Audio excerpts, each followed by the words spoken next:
Que Dieu vous bénisse. C'est encore avec une immense joie qu'on a le plaisir de vous accueillir dans notre émission C'est possible. Aujourd'hui, je suis avec la sœur Katia. Bonjour Katia. Bonjour, Comment tu vas? ça va? Alors, nous allons voir un thème particulier. Dieu ou les choses de Dieu. Alors Katia, je vais te laisser te présenter. Ben voilà, je m'appelle Katia, je suis mariée, j'ai 3 enfants et je suis de l'église de Tout est possible. Gloire à Dieu. Alors, tu connaissais les choses de Dieu, mais tu t'es rendu compte que tu ne connaissais pas Dieu. Est-ce que tu peux nous en dire un peu plus? Ben, moi, j'ai toujours grandi dans les choses de Dieu parce que j'ai mon grand-père qui est auprès de Dieu, c'était un serviteur. Chez mes oncles, c'est des serviteurs. Mais j'ai jamais fait des expériences avec le Seigneur. Donc pour D'accord. moi, c'était comme une religion. Et toute petite, tu étais dans les réunions? Eh bien, toute petite, je connaissais Dieu parce que mes parents étaient des chrétiens, mais ils se sont convertis quand j'étais très jeune. D'accord. Donc, j'ai pas eu la chance d'aller aux réunions avec mes parents parce que 2 ans après, eux, ils ont lâché la main de Dieu. D'accord. D'accord. Mais il y avait quand même cette notion de Dieu. Oui, Voilà, tu connaissais les cantiques, oui, connaissais, comme tu disais, des pasteurs. oui. Et puis, la vie a pris son cours. Est-ce que dans le parcours de ta vie, tu avais toujours une pensée pour Dieu? Oui, oui, oui, je croyais beaucoup à Dieu. Le soir, je priais à Dieu. Après, même que mes parents n'allaient pas aux réunions, moi j'allais. Je côtoyais les D'accord. réunions de temps en temps. Donc, j'ai toujours cru que c'était la vérité. Et toi, dans ton parcours, tu voulais te marier avec un chrétien ou pas? Pas spécialement. Non. D'accord. Et tu t'es marié après? Oui, à l'âge de 18 ans, j'ai voulu faire mon foyer. OK. Et puis par la suite, si j'ai compris, vous êtes passé par des épreuves. Oui, Et c'est ce qui vous a permis quelque part de vous rapprocher de Dieu. oui. Ouais. Tu peux nous en dire un peu plus? Eh bien, à 18 ans, j'ai fait mon foyer. Hmm. Et la semaine qui a suivi, eh bien, j'ai vu que mon compagnon, c'était un homme qui buvait beaucoup, qui touchait beaucoup les choses du monde, comme la drogue, tout ça. Et puis, dans mon foyer, c'était les ténèbres. Hmm. Et puis, ça a duré pendant 5 ans. Et c'était un homme qui supportait pas l'alcool.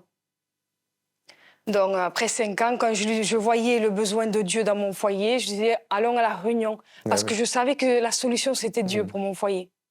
Mais lui, comme à l'âge de 12 ans, un serviteur lui avait dit qu'il passerait par une épreuve pour donner son cœur à Dieu, donc il attendait fermement cette épreuve. D'accord. D'accord. Et c'est là que le texte prend toute sa valeur, là où le péché abonde, la grâce de Dieu surabonde. C'est ça. Mais ça dépendait aussi de vous, parce qu'il fallait aller chercher Dieu, justement. Alors, comment ça s'est passé après cette épreuve alors? Eh bien, après cette épreuve-là, c'est Dieu qui est venu à moi. Amen. Parce qu'à travers cette épreuve, j'avais besoin d'être entourée. C'était un matin, je priais à Dieu. J'ai eu très mal dans cette épreuve parce que mon cœur s'est brisé. Parce qu'à ce moment-là, j'avais besoin d'être entourée et je me suis retrouvée toute seule. Et ce matin-là, j'étais toute seule dans ma chambre et je priais à Dieu. Et ce jour-là, j'ai vu une lumière. Et cette lumière, elle me prenait dans ses bras. Amen. Et j'ai pu sentir l'amour de Dieu. Et puis, j'ai compris que c'était le moment de donner mon cœur à Dieu. Alléluia. Et quand mon compagnon il est venu, je lui ai dit ce que j'avais ressenti. C'était un amour qui a bouleversé mon cœur. Parce que malgré que j'ai connu Dieu, j'avais jamais fait d'expérience avec Dieu. Et quand j'ai dit ça à mon compagnon, il m'a dit, c'est le moment qu'on donne notre cœur à Dieu. Et là, vous avez donné votre cœur à Dieu. On est allé dans les réunions et à partir de ce jour-là, lui, il ne s'est pas aperçu, mais Dieu l'a délivré complètement de la drogue, des comprimés et de tout ce qu'il avait comme lien. En fait, il ne faut pas s'inquiéter. T'as dit quelque chose, et pour moi, c'est très juste. Souvent, on dit on a trouvé Dieu. Mais en fait, c'est Dieu qui vient nous trouver. C'est ça. C'est Dieu qui vient nous chercher. On nous a toujours expliqué, faut aimer Dieu, alors que la Bible dit, laissez-vous aimer par Dieu. Et aujourd'hui, vous êtes un foyer qui sert le Seigneur Oui, et qui peuvent élever justement vos enfants dans les voies de Dieu. c'est ça. Et qu'est-ce qui se passe en fait à un moment donné? Parce que tu priais Dieu avant même que tu connaissais quelque part qu'il était là.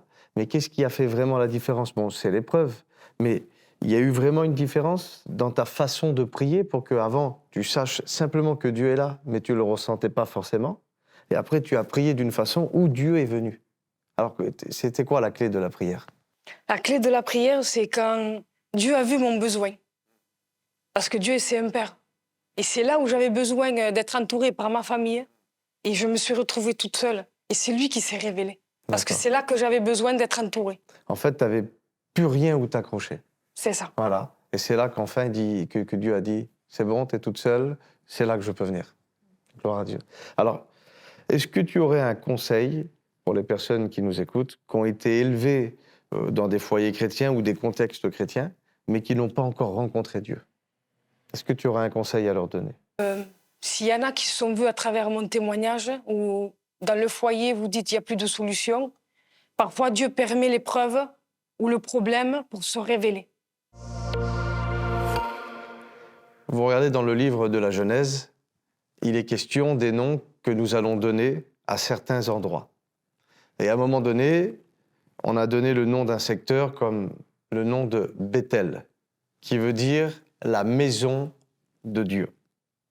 Et plus tard, parce qu'il y avait une autre expérience au même endroit, on avait pu donner le nom de Bethel à cet endroit, mais le nom de El Bethel, qui veut dire le Dieu de la maison.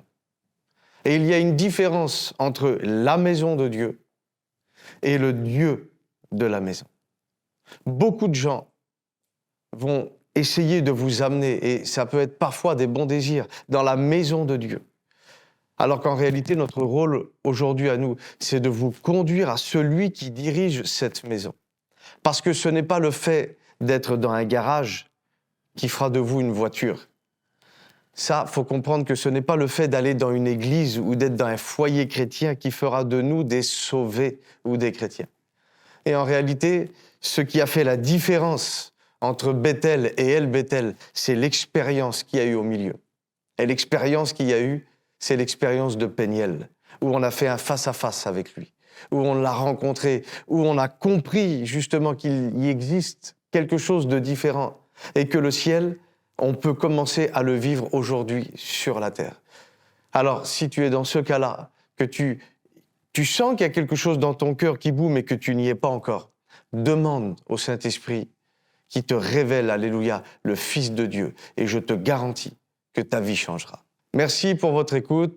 J'espère que vous avez passé un bon moment et on se donne rendez-vous dans une autre prochaine émission. Et en attendant, restez bénis.